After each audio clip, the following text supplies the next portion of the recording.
ঠিক আছে, তাহলে আমরা শুরু করি। কালকের যে ক্লাসটা আমরা রুল 1 করেছিলাম, এই রুল 1 থেকে আহ একটু রিভিউ করতেছি। দেখো, তাহলে আমরা শিখছিলাম যে অ্যাক্টিভ থেকে প্যাসিভ।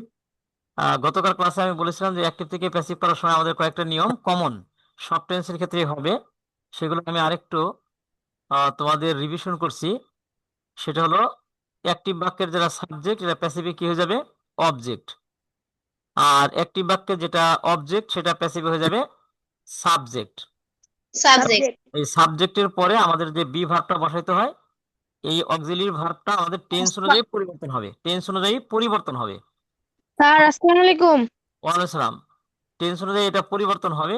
আমরা রুল 1-এ দেখাইছিলাম গতকালকে যে রুল 1-এ যখন প্রেজেন্ট ইনডিফিনিট টেন্স হলে এই অক্সিলিয়ারি ভার্বটা বসে হলো এম ইজ আর। এই যে এম ইজ আর, এটা আমরা শেষ করেছিলাম, সবার কি মনে আছে এটা? জি স্যার মনে আছে। তাহলে প্রেজেন্ট ইনডিফিনিট টেন্সে আমাদের অক্সিলারি ভার্ব হয় এম ইজ আর। আর বাকি যে সাবজেক্ট অবজেক্ট হওয়া, অবজেক্ট সাবজেক্ট হওয়া, বাই বসানো। আরেকটা নিয়ম কি বলছিলাম? ভার্বের পাস্ট পার্টিসিপল। এই ভার্বের পাস্ট পার্টিসিপল জি সব স্যার। ক্ষেত্রেই হবে। ঠিক আছে, কয়েকটা নিয়ম তাহলে কমন সব ক্ষেত্রেই, আর কয়েক কিছু অক্সিলারি ভার্বটা হচ্ছে আমাদের টেন্স অনুযায়ী চেঞ্জ হবে।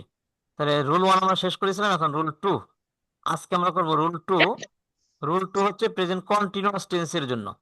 তাহলে প্রথমে আমরা শিখবো প্রেজেন্ট কন্টিনিউয়াস টেন্সের অ্যাক্টিভ বাক্যগুলো কেমন হয়, সেটা আমরা আগে ক্লিয়ার হব।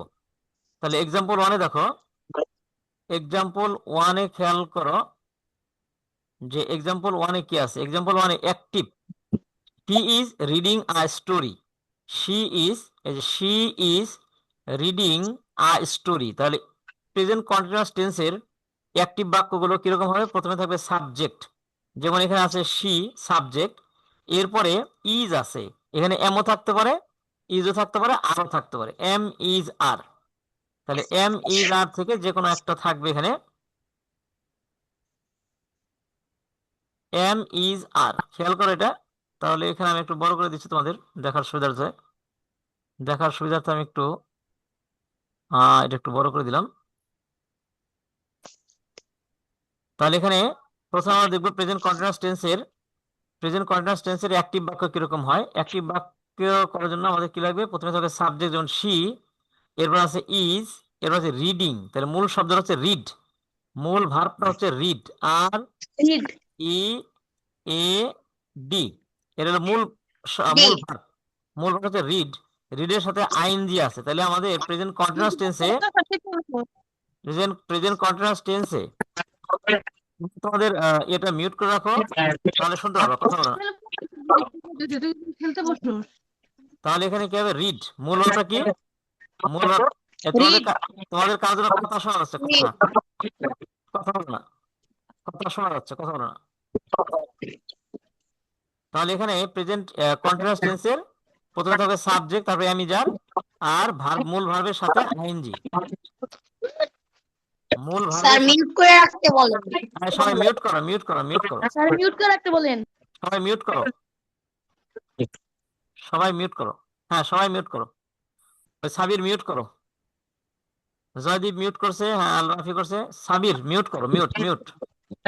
অডিও মিউট করো, হ্যাঁ অডিও মিউট করো, হ্যাঁ ঠিক আছে। তাহলে এখানে প্রেজেন্ট কন্টিনিউয়াস টেন্সের প্রথমে থাকবে সাবজেক্ট, তারপর হচ্ছে অ্যামিজার, অ্যামিজার, এরপর হবে ভার্বের আইএনজি। এরপর কি হবে? ভার্বের, এরকম শব্দ করছে কে? শব্দ করছে কে? শব্দ করো না। তাহলে মূল ভাবটা কি? মূল ভাবটা হচ্ছে আমাদের রিড, মূল ভাবটা হচ্ছে রিড, রিডের সাথে আইএনজি, ভার্ব আইএনজি, এবং এখানে তারপর থাকবে অবজেক্ট। এটা হলো আমাদের প্রেজেন্ট কন্টিনিউয়াস টেন্সের স্যার একটি বাক্য চেনার উপায়। কৃষি অ্যাসাইনমেন্ট কালকে দিলে হইব না? কে বলছে এটা? এটা এসব কোনো কথা বলবো না, এটা পরে। এখানে ক্লাস হচ্ছে, ক্লাসে অন্য কোনো কথা না। তাহলে এখানে সাবজেক্টের পরে অ্যামিজার, এরপরে হচ্ছে রিড, মূল ভার্ব রিড, রিডের সাথে আইনজি যুক্ত রিডিং হবে, এবং এরপরে থাকবে অবজেক্ট। এটা হলো আমাদের প্রেজেন্ট কন্টিনিউয়াস টেন্সের অ্যাক্টিভ বাক্য চেনার উপায়। তাহলে প্রেজেন্ট কন্টিনিউয়াস টেন্সের অ্যাক্টিভ বাক্য চেনার উপায়টা আমরা কি দেখলাম? এটা আমি পাশে একটু লিখতেছি, খেয়াল করো। পাশে একটু লিখতেছি, এটা খেয়াল করো। তাহলে অ্যাক্টিভ বাক্য চেনার উপায় প্রথমে থাকবে হচ্ছে সাবজেক্ট, এরপরে থাকবে হচ্ছে তোমার মূল ভার্ব, মূল ভার্বের সাথে আইএনজি, তাহলে ভি ওয়ান এর সাথে আইএনজি হবে, ভি ওয়ান প্লাস আইএনজি, তাহলে subject V one plus ING. হ্যাঁ, ভি ওয়ান প্লাস আইএনজি। এরপর থাকবে অবজেক্ট। এরপরে এমিজার আছে, এমিজার, তাহলে এখানে এমিজার থাকবে এম অথবা ইজ অথবা হ্যাঁ অথবা আর। তাহলে তোমার আমরা কি পেলাম, যে সাবজেক্ট প্লাস এমিজার প্লাস ভার্ব ওয়ানের সাথে আইএনজি, এরপরে থাকবে অবজেক্ট। এর হলো অ্যাক্টিভ, এর হলো অ্যাক্টিভ, প্রেজেন্ট কন্টিনিউয়াস টেন্সের অ্যাক্টিভ হবে এইরকম। অ্যাক্টিভ। হ্যাঁ, এটা অ্যাক্টিভ। তাহলে সাবজেক্ট থাকবে, তারপরে হচ্ছে এমিজার থেকে যে কোনো একটা থাকবে, তারপরে ভার্বের প্রেজেন্ট ফর্মের সাথে আইএনজি যুক্ত হবে। হ্যাঁ, ভার্বের প্রেজেন্ট ফর্মের সাথে আইএনজি যুক্ত হবে, এরপর অবজেক্ট থাকবে। এর হলো অ্যাক্টিভ তারপর চেনার উপায়। অবজেক্ট। হ্যাঁ, এর অ্যাক্টিভ চেনার উপায়, ঠিক আছে। এই যে আমাদের active example Yes, one, sir. যেমন she is reading a story. এখন আমরা যখন এটাকে প্যাসিভ করব, এটা যখন আমরা প্যাসিভ করব,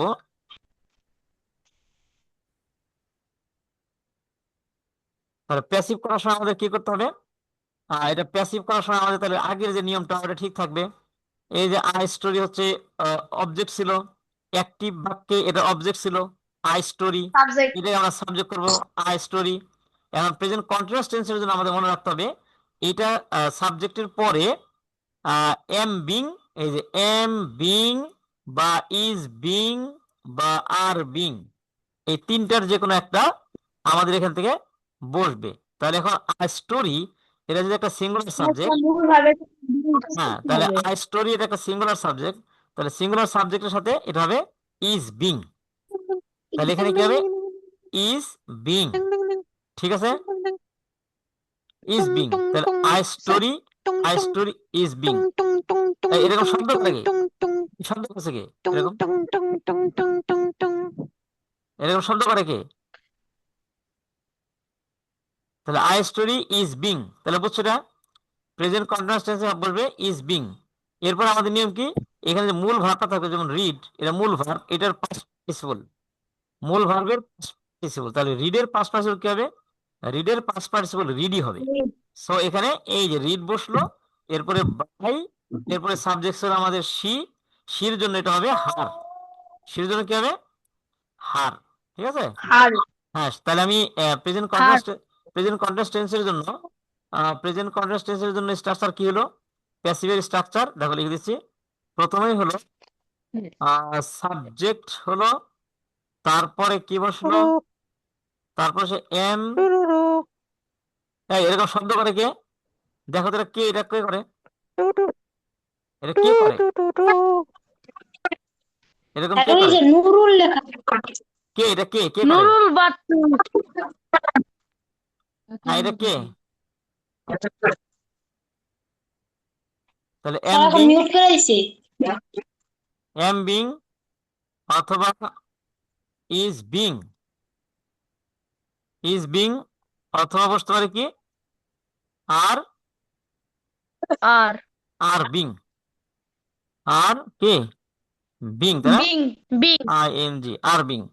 আচ্ছা, তাহলে সাবজেক্টের পরে এম বিং, ইজ বিং, আর বিং, তারপরে বলবে কি ভার্বের পাস্ট পার্টিসিপল ভি3, তারপর কি ভি3, জি তাই না, স্যার।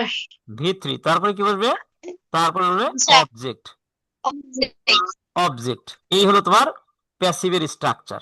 প্রথমে হলো সাবজেক্ট আর স্টোরি, এরপরে আমাদের is being, M being, is being, আর বিং থেকে যে কোনো একটা, যেমন আমরা এখানে বসে ইজ বিং, এরপরে ভার্বের পাস্ট পার্টিসিপল, মূল ভার্ব ছিল রিড, এই রিডের পাস্ট পার্টিসিপল এটা রিডি কি হবে, স্যার? রিড, এরপরে বাই, এরপরে এটাকে শির পরিবর্তে এখানে বসছে আর। সবাই কি বুঝছো না, এটা কি স্যার প্যাসিভ থেকে অ্যাক্টিভ করার নিয়ম? প্যাসিভ থেকে না, অ্যাক্টিভ থেকে প্যাসিভ করছি আমরা। এই যে অ্যাক্টিভ থেকে প্যাসিভ, এটা আচ্ছা প্যাসিভ। এটা প্যাসিভের স্ট্রাকচার, এটা হলো অ্যাক্টিভ স্ট্রাকচার, ঠিক আছে, জি স্যার। মানে স্যার জি স্যার ঠিক আছে। বুঝছো নাকি এটা, মানে স্যার দ্বিতীয়টা বুঝতে পারছি। স্যার বুঝতে পারছি। না অ্যাক্টিভ থেকে প্যাসিভ করছি আমরা, প্যাসিভ থেকে অ্যাক্টিভ করছি না, অ্যাক্টিভ থেকে, এটা হলো অ্যাক্টিভের স্ট্রাকচার, এটা হলো প্যাসিভের স্ট্রাকচার, ও বুঝছি স্যার। অ্যাক্টিভ থেকে প্যাসিভ। তাহলে আমাদের এক নম্বর উদাহরণ হয়ে গেল। আর উদাহরণ 2 আসো, এক্সাম্পল 2 কি আছে, they are making a bridge, তাহলে এখানে কি আছে, they are making a bridge, making they are making a bridge, তাহলে আগে কি আসবে? আ ব্রিজ, আ ব্রিজ, তাহলে আ ব্রিজের সাথে কি হয়? Is being, a bridge is being, তাহলে মূল ভার্বটা হচ্ছে এখানে মেক, মূল ভার্বটা কি? মূল ভার্বটা মেক মেক, মেক মেক, তাহলে মেক, মূল ভার্বটা মেক, মেড হবে মেক, তাহলে মেকের জন্য sir make made, make made, made made, তাহলে মেকের ভি টু, কি শিখাইতেছেন আর এডি? এডি পড়ে কোনো লাভ হইবে নাকি? মেকের ভি টু, এটা হলো ভি টু হচ্ছে মেড, আবার ভি থ্রি হলো মেড, তাহলে ভি টু এবং ভি থ্রি, ভি টু এবং ভি থ্রি, V3 এই দুইটা স্যার হলো মেড। V2 ভি টু মানে ভার্বের, স্যার V2 মেড হবে ভি টু হলো ভার্বের পাস্ট পাস্ট ফর্ম, আর ভি থ্রি হলো পাস্ট পার্টিসিপল ফর্ম, ভার্বের তিনটা, present form, past form, past participle form, তাহলে ভি টু মানে হলো পাস্ট ফর্ম, তাহলে মেকের পাস্ট ফর্ম হচ্ছে মেড, ভি টু, আর মেড পাস্ট পার্টিসিপল হবে মেড, দুইটা একই হবে, ভি মেড টু আর ভি থ্রি একই হবে। জি স্যার কিন্তু প্যাসিভ করতে গেলে আচ্ছা আমাদের, প্যাসিভ করতে গেলে আমাদের কোনটা লাগে? ভি টু লাগে নাকি ভি থ্রি লাগে? কোনটা? V3 ভি থ্রি, তাহলে আমরা দিলাম, V3 এই তাহলে এখানে এখানে কি ছিল? মেকিং না, এখানে ছিল মেকিং, ইয়েস তাহলে স্যার আমরা এখানে মেকের পাস্ট পার্টিসিপল কি দিলাম? মেড। এখানে মেড এখানে ছিল কিন্তু মেকিং, কিন্তু আমরা দেবো কি? মেড, মেড তারপরে বাই হবে, আর এখানে সাবজেক্ট ছিল দেম আর দে, এটার জন্য কি হবে? দেম হবে, দেম হবে তাহলে a bridge is being made by them, তাহলে বুঝছো দেম এটা? Rule two clear? জি স্যার জি স্যার হ্যাঁ, রুল টু ক্লিয়ার। এখন আমরা আসবো রুল থ্রিতে, আসো, রুল থ্রিতে আসো, আর যারা এই যে মাঝে মধ্যে শব্দ করো না, এই যে রুল থ্রি, তাহলে রুল থ্রিতে আসো, এটা স্যার কালিগুলা কি হ্যাঁ কালিগুলো মুছে দিয়ে, তাহলে এখন দেখো রুল থ্রি, তাহলে রুল থ্রিতে আমাদের কোন টেন্স? এটা present perfect tense, present present perfect perfect tense, continuous তাহলে প্রেজেন্ট পারফেক্ট টেন্সের আমাদের অ্যাক্টিভ বাক্য চিনতে হবে। অ্যাক্টিভ, প্রেজেন্ট পারফেক্ট টেন্সের অ্যাক্টিভ বাক্যটা কিরকম থাকে, তার স্ট্রাকচার কি খেয়াল করো। প্রেজেন্ট পারফেক্ট, তাহলে অ্যাক্টিভের স্ট্রাকচার, অ্যাক্টিভের স্ট্রাকচার সাবজেক্ট থাকবে প্লাস হ্যাভ, সাবজেক্টের পরে থাকবে হ্যাভ হ্যাজ, সাবজেক্টের পরে হ্যাভ বা হ্যাজ, হ্যাঁ হ্যাভ বা হ্যাজ, এটা হলো active, active structure, subject plus have has plus V three, plus V three, হ্যাঁ, প্লাস অবজেক্ট, প্লাস অবজেক্ট, তাহলে এটা হলো প্রেজেন্ট পারফেক্ট টেন্সের অ্যাক্টিভের স্ট্রাকচার, মানে অ্যাক্টিভ বাক্যটা এরকম হয়, সেরকমই প্রথমে থাকবে সাবজেক্ট, তারপরে হ্যাভ বা হ্যাজ, এরপরে ভি থ্রি, এরপরে অবজেক্ট, ঠিক আছে? আচ্ছা, তাহলে আমরা আসি এখন একটু জি স্যার দেখো, খেয়াল করো, এখানে আমরা যদি করি, এই যে নিচে আসো উদাহরণ, তাহলে এই যে উদাহরণ আসো, তাহলে এক্সাম্পল ওয়ান, এক্সাম্পল ওয়ানে আমরা একটা বাক্য লিখছি, he has, he has finish finished, the work finish the work, তাই না? এটা কি active? He has sir finish the work active, তাহলে প্যাসিভ করার সময় আমাদের ওই Active. আগের, প্যাসিভ করার সময় আমাদের আগের নিয়মটা ঠিক আছে, এখানে এই দা ওয়ার্কটা আগে আসবে, এই যে দা ওয়ার্ক, ঠিক আছে, দা ওয়ার্ক। এখন প্যাসিভ জি করার স্যার সময় আমাদের, প্যাসিভ করার সময় তাহলে অ্যাক্টিভে থাকে শুধু হ্যাভ বা হ্যাজ, আর হ্যাজ থাকবে অথবা হ্যাভ থাকবে, কিন্তু প্যাসিভ করার সময় আমাদের একটা বিন দিতে হবে, যে বিন, এখানে একটা এক্সট্রা, এক্সট্রা কি দিতে হবে? বিন, বিন দিতে হবে হ্যাভ বা হেজের সাথে বিন হবে একটা বিন দিতে হবে, বিন, বি ডবল ই এন, বিন, তাহলে বিন হ্যাভ বা হ্যাজের সাথে একটা বিন দিতে হবে, যখন আমি প্যাসিভ করব তখন বিন লাগবে, যেমন এখানে উপরে লিখে দিচ্ছি, এটা খেয়াল করো, এটা কি লিখছি? এটা লিখছি জি স্যার হ্যাভ বিন হ্যাভ বা has been, has been plus হ্যাঁ হ্যাভ বিন বা হ্যাজ বিন, তাহলে এখানে কি হবে? দা ওয়ার্ক, যেহেতু the work third person singular, কাজেই এটার সাথে হবে হ্যাজ বিন, দা ওয়ার্ক ভাই হ্যাজ বিন, ক্লাস শেষ হইব কয়টায় রে? আর এই ক্লাস শেষ হইব কয়টায়? He has finish the work, তাহলে এটা আমাদের প্যাসিভ যখন করব তখন আমাদের এইটা হবে the work has been finished, finished মানে কি এখানে ভার্বের পাস্ট পার্টিসিপল, এখানে ছিল ফিনিশড, এই ফিনিশডই বসবে, কারণ এখানে ভার্বের পাস্ট পার্টিসিপলই দেওয়া আছে, প্রেজেন্ট পারফেক্ট টেন্স হলে এই পাস্ট পার্টিসিপল দেওয়া আছে ফিনিশড, এখানে মাঝখান থেকে আমাদের কি হবে? The work has been finish by him, তাহলে এখানে একটা বাই বসবে, আর সাথে এই যে হি, এই হির অবজেক্ট হয়ে এখানে হিম হবে।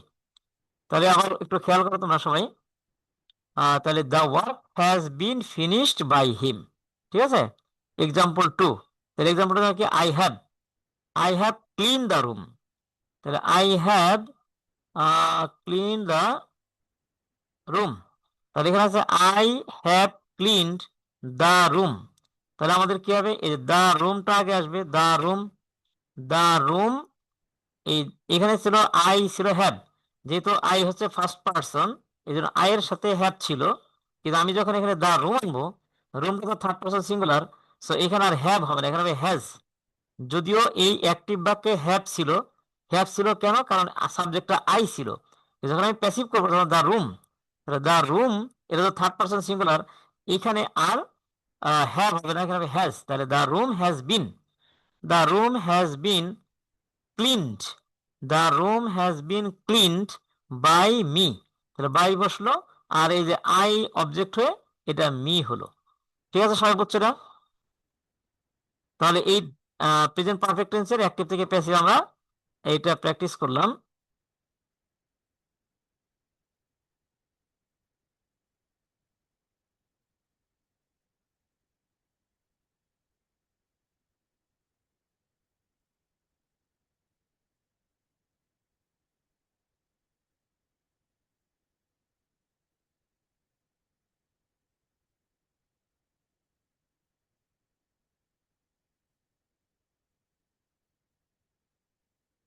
আচ্ছা, তোমরা তাহলে ওই যে তোমাদের কি দিছি, একজন একটু করতে পারো আর কি, কথা বলতে পারো। হ্যাঁ, এখন করতে পারবা। হুম, তাহলে এখন দেখো, আমার কথা কি শোনা যায়? একজন একটু আনমিউট করতে পারো, আনমিউট করো, একজন একজন একটু আনমিউট করো।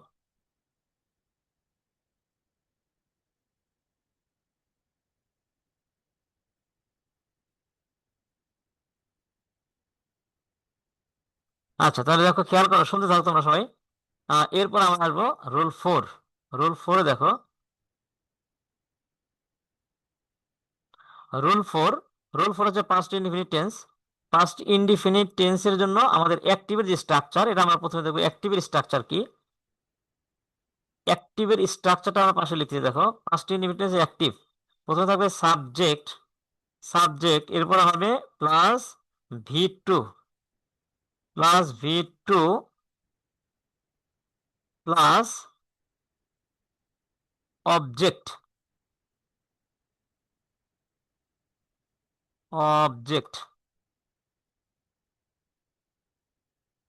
তাহলে পাস্ট ইনডিফিনিট টেন্স আমরা আসছি রুল 4। পাস্ট ইনডিফিনিট টেন্সে অ্যাক্টিভের যে স্ট্রাকচার সেটা হবে প্রথমে সাবজেক্ট, তারপরে ভি2 প্লাস অবজেক্ট, সাবজেক্ট প্লাস ভি2 মানে ভার্বের পাস্ট ফর্ম, এরপরে বলবে object, subject plus ভি2 plus object. তাহলে এক্সাম্পল আমরা খেয়াল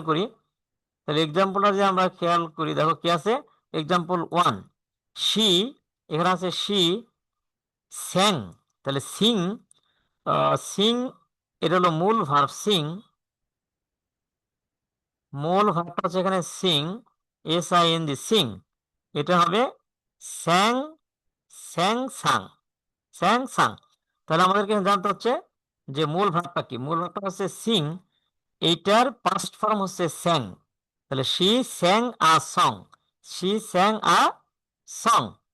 তাহলে এখানে দেখো, শি স্যাং আ সং, এটা যদি আমরা করি তাহলে পাস্ট ইনডিফিনিট টেন্সের, তাহলে প্রথমে কি আসবে, প্রথমে আসবে হলো আ সং, এই যে আ সং। এখন এখানে পাস্ট ইনডিফিনিট টেন্স হলে তার সাবজেক্টের পরে যে অক্সিলিয়ারি ভার্ব বলবে ওয়াজ বা ওয়ার, এই যেখানে লিখেছি ওয়াজ বা ওয়ার, তাহলে আ সং এর সাথে কি হবে, ওয়াজ, আ সং ওয়াজ। এখানে সিং এর পাশ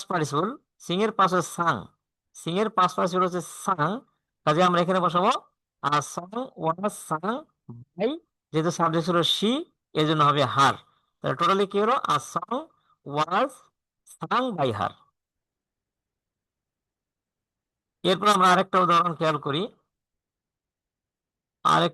আমরা দেখো এখান থেকে, তাহলে এখানে কি হবে, এখানে হবে অ্যাক্টিভ দে, তাহলে এখানে কি আছে, দে। হ্যাঁ, তাহলে এখানে হবে দে বিল্ট আ হাউস, তাহলে দে হলো সাবজেক্ট, বিল্ড হচ্ছে পাস্ট ফর্ম আ হাউস, তাহলে এখানে প্রথমে a house was build by them, a house was build by them, তাহলে এখানে কি হলো a house was build by them, তাহলে যখন পাস্ট ইনডিফিনিট হবে তখন সাবজেক্টের পরে ওয়াজ বা আর হবে, যেহেতু আ হাউস সিঙ্গুলার তাহলে এখানে ওয়াজ হবে। ঠিক আছে, তাহলে সবাই কি বুঝতে পারছো? একটু চ্যাটে